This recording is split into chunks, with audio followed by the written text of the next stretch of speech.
A Course in Miracles. Text, Chapter 7, The Consistency of the Kingdom. Section 10, The Extension of the Kingdom. Only you can limit your creative power, but God wills to release it. He no more wills you to deprive yourself of your creations than he wills to deprive himself of his. Do not withhold your gifts to the sonship, or you withhold yourself from God. Selfishness is of the ego, but self-fullness is of the soul, because that is how God created it. The Holy Spirit is the part of the mind that lies between the ego and the soul, mediating between them always in favor of the soul. To the ego, this is partiality, and it therefore responds as if it were the part that is being sided against. To the soul, this is truth, because it knows its fullness and cannot conceive of any part from which it is excluded. The soul knows that the consciousness of all its brothers is included in its own, as it is included in God. The power of the whole sonship and of its creator is therefore the soul's own fullness, rendering its creations equally whole and equal in perfection.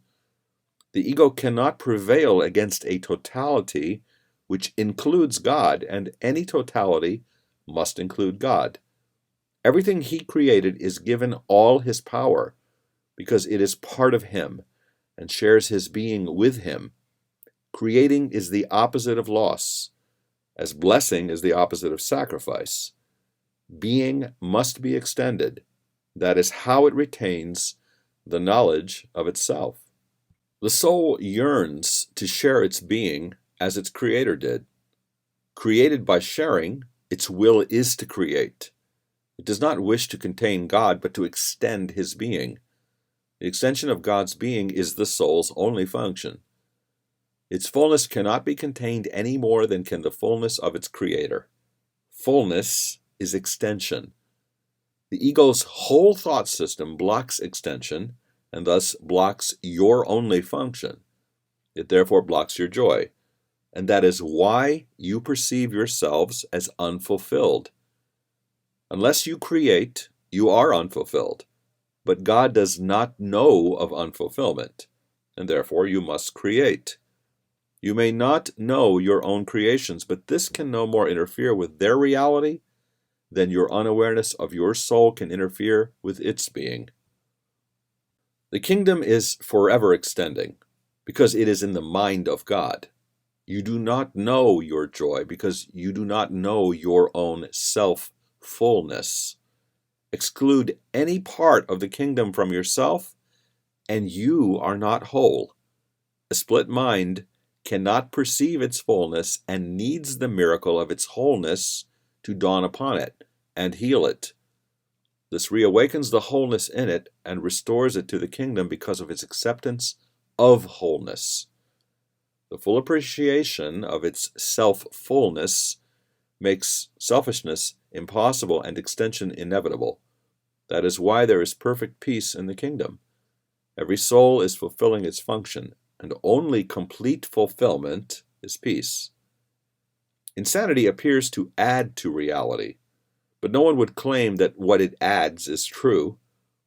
Insanity is therefore the non-extension of truth, which blocks joy because it blocks creation and thus blocks self-fulfillment.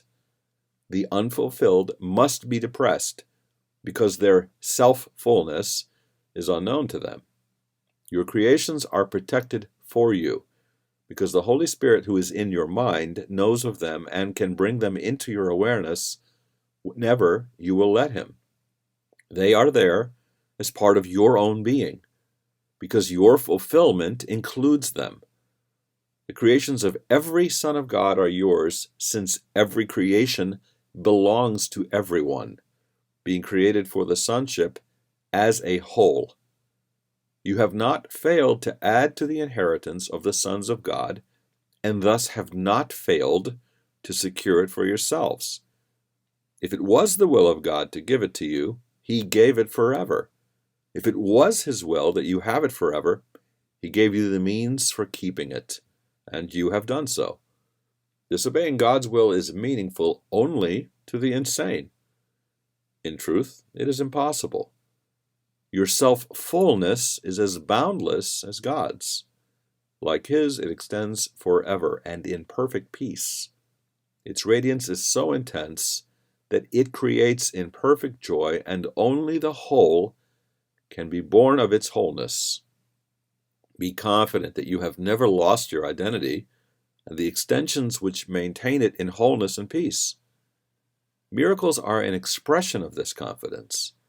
They are reflections both of your own proper identification with your brothers and of your own awareness that your identification is maintained by extension. The miracle is a lesson in total perception. By including any part of totality in the lesson, you have included the whole. You have said that when you write of the kingdom and your creations which belong in it, you are describing what you do not know. That is true in a sense, but no more true than your failure to acknowledge the whole result of the ego's premises. The kingdom is the result of premises, just as this world is. You have carried the ego's reasoning to its logical conclusion, which is total confusion about everything. Yet you do not really believe this, or you could not possibly maintain it. If you really saw this result, you could not want it. The only reason why you could possibly want any part of it is because you do not see the whole of it. You therefore are willing to look at the ego's premises, but not at their logical outcome. Is it not possible that you have done the same thing with the premises of God? Your creations are the logical outcome of His premises. His thinking has established them for you. They are therefore there, exactly where they belong. They belong in your mind as part of your identification with His. But your state of mind and your recognition of what is in your mind depend at any given moment on what you believe about your mind. Whatever these beliefs may be, they are the premises which will determine what you accept into your mind. It is surely clear that you can both accept into your mind what is not really there and deny what is. Neither of these possibilities require further elaboration here, but both are clearly indefensible, even if you elect to defend them. Yet the function which God Himself gave your minds through His you may deny, but you cannot prevent. It is the logical outcome of what you are.